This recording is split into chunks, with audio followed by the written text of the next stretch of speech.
ABC Listen. Podcasts, radio, news, music and more. Hi News Daily listeners. I'm Danielle O'Neill and I've got a new podcast I want to share with you. It's called Expanse, Uncropped.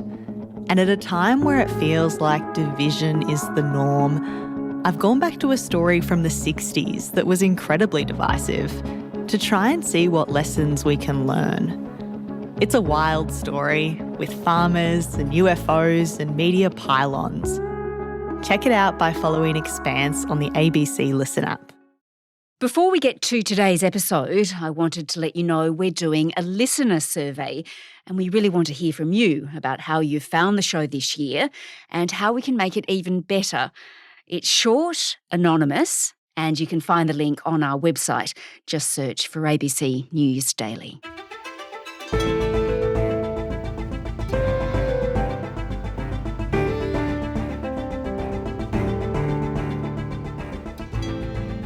Almost every day since his election, Donald Trump has been unveiling new members of his team.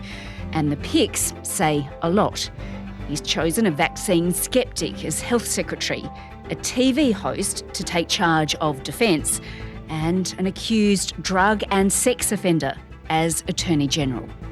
Today, national political reporter for The Hill, Julia Manchester, on what it all says about how Trump will govern. I'm Sam Hawling on Gadigal Land in Sydney. This is ABC News Daily.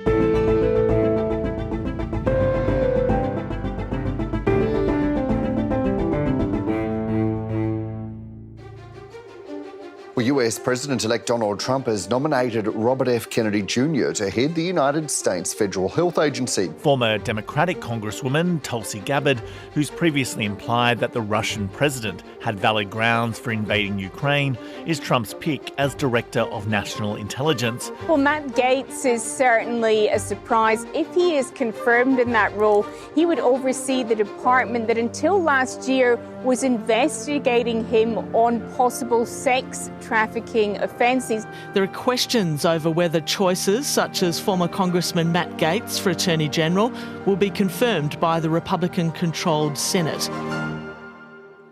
Julia, we're going to look at some of the people Trump has chosen to be part of his team so far and what it tells us about how he is going to govern.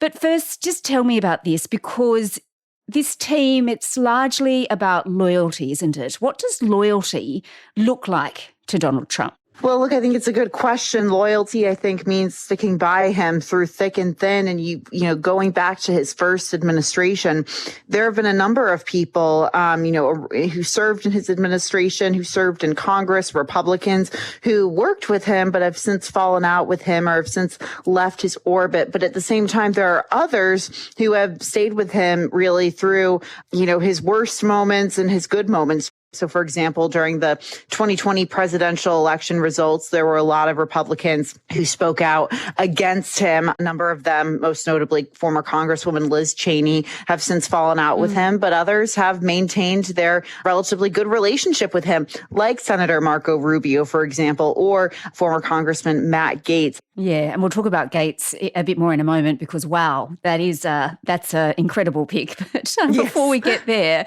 he also looks to what they look like, how they talk, what they look like standing next to him. Appearances mean a lot to Donald Trump. They do.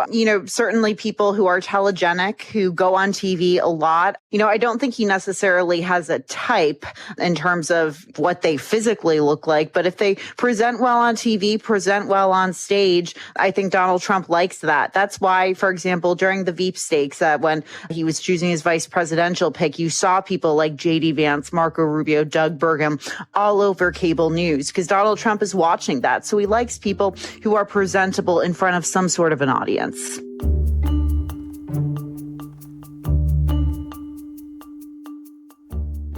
All right, so these picks that we've learnt so far, and there has been a stream of them, of course, in recent days, just broadly, what do they tell us about how Trump will approach his presidency? Do they show us that he wants to shake things up? Absolutely, yes. And there are some picks in here. I think there are some picks that are very shocking and they're meant to be shocking. And there are others that are pretty expected and pretty mainstream, if you will. The mainstream ones, I would say, are Senator Marco Rubio for Secretary of State. Mm-hmm. He has bipartisan support from Republicans and Democrats. Mike Waltz, congressman from Florida, being national security advisor. He's also gotten that bipartisan support. But then you have another category of the candidates, like, Matt Gaetz, obviously the former congressman who has been under investigation by the House Ethics Committee, as well as the Justice Department, the very department he's being tapped to lead for alleged sexual misconduct, potentially with a minor, illicit drug use, among other allegations. Then you have Pete Hegseth, which came out of left field for a lot of us watching this, a former or current Fox News weekend host. And then, of course, Robert F. Kennedy Jr. Certainly, I think a number of these candidates or these nominees are meant to shake things up, even if they don't necessarily get the nomination. Trump nominating them in itself is shaking things up. Yeah, all right. Well, Julia, let's just unpack that a bit further, some of these picks that you've mentioned there. Robert F. Kennedy Jr. In the position of health. I mean, that's wow, right? Because he is a true vaccine skeptic, isn't he? He is. And look, I mean, there's that. There's him saying he wants to take fluoride out of drinking water in the United States, talking about how vaccines lead to autism, something that has, no evidence behind him. First of all, anybody who wants to take a vaccine, I'm not going to get in their way. But I am going to tell the truth to Americans, and I'm going to do for the first time good science, right? There's some things that he talks about that are actually quite popular, like, maybe limiting additives into foods in the U.S. But it's the vaccine part of it that certainly gets, a lot of backlash and people raising their eyebrows because, look, we are a few years out of the coronavirus pandemic. I think there's a lot of questions as to what he would do on that end, particularly when there's a real, I think, nervousness surrounding the possibility of some other endemic or pandemic. Yeah, there's certainly concern about what he might be allowed to do in a Trump administration. By the way, I think he is not a fan of Trump's diet, right? He doesn't like all the McDonald's that Donald Trump eats. He doesn't, but he was photographed last night on Trump Force One with the president-elect having McDonald's with him, the Speaker of the House, and others, and a regular Coca-Cola. So that's something that's sort of making the rounds on social media too.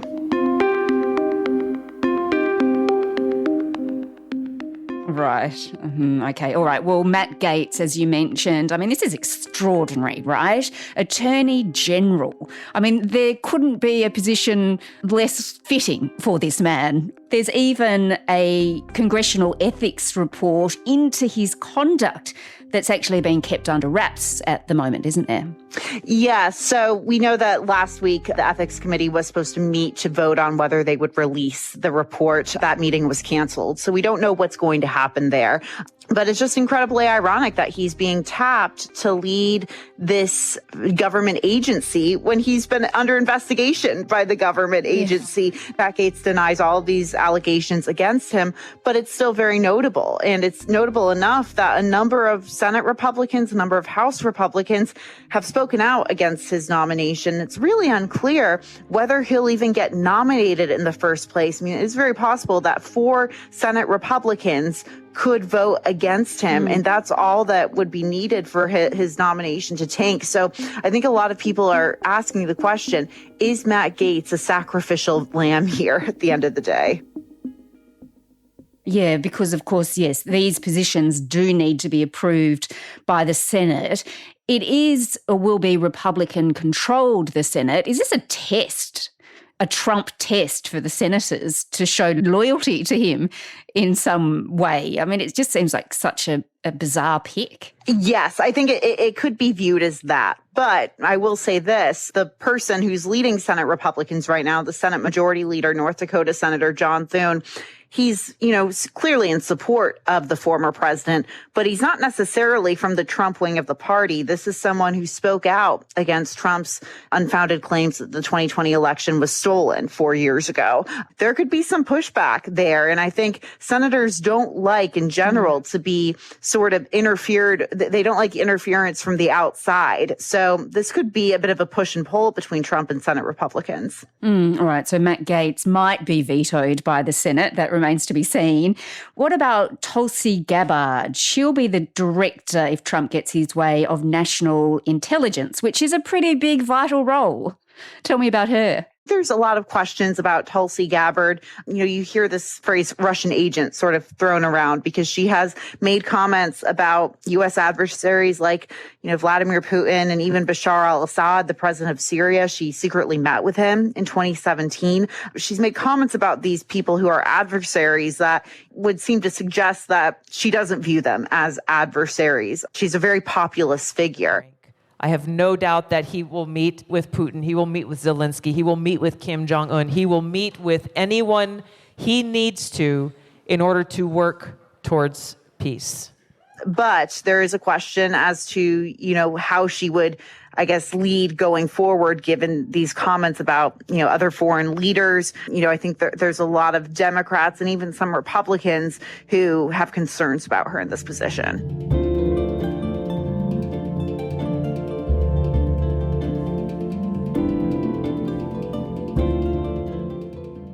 All right. Well, Julia, of course, a number of the policies that Trump took to the campaign were really controversial, including deporting millions of migrants.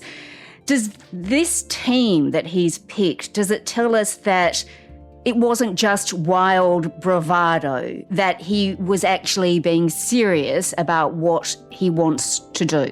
I mean, look, immigration was one of Trump's top policy issues. And quite frankly, it was a top issue for, the majority of American voters. We just don't really know how this will work, but we do know that a lot of this will be done by executive order. So Donald Trump essentially, signing an order and then it being carried out. Kristi Noem and Tom Homan, certainly in terms of immigration, they are hardliners on that. So expect them to sort of go along with much of Trump's rhetoric.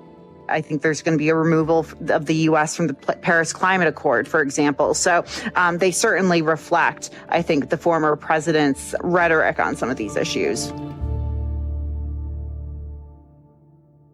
Well, Julia, if Trump's team is full of yes men and women, what does that actually mean for good governance? What are people expecting to see in the next 4 years? I mean, it's really unclear. And I think a lot of it falls back really to Congress and the Senate in particular. Sure, Donald Trump can fill out as many executive orders as he wants to, but there's going to be challenges to that. And some of, what Trump has to do to implement his agenda has to go through Congress. And a lot of it has to do in the Senate. I mean, is John Thune, the Republican leader, willing to push back against Trump? In the House of Representatives, we know that Republicans hold a very, very narrow majority, and there's a lot of internal divisions within the Republican House conference. So that plays into it. I think it's just kind of hard to answer that question, because so much of it has to go through Congress. And I think Donald Trump, we're still seeing this relationship with congressional Republicans, in particular Senate Republicans. We're still trying to see how that will play out.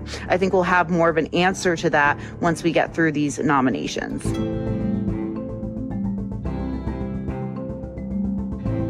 Julia Manchester is the national political reporter for The Hill.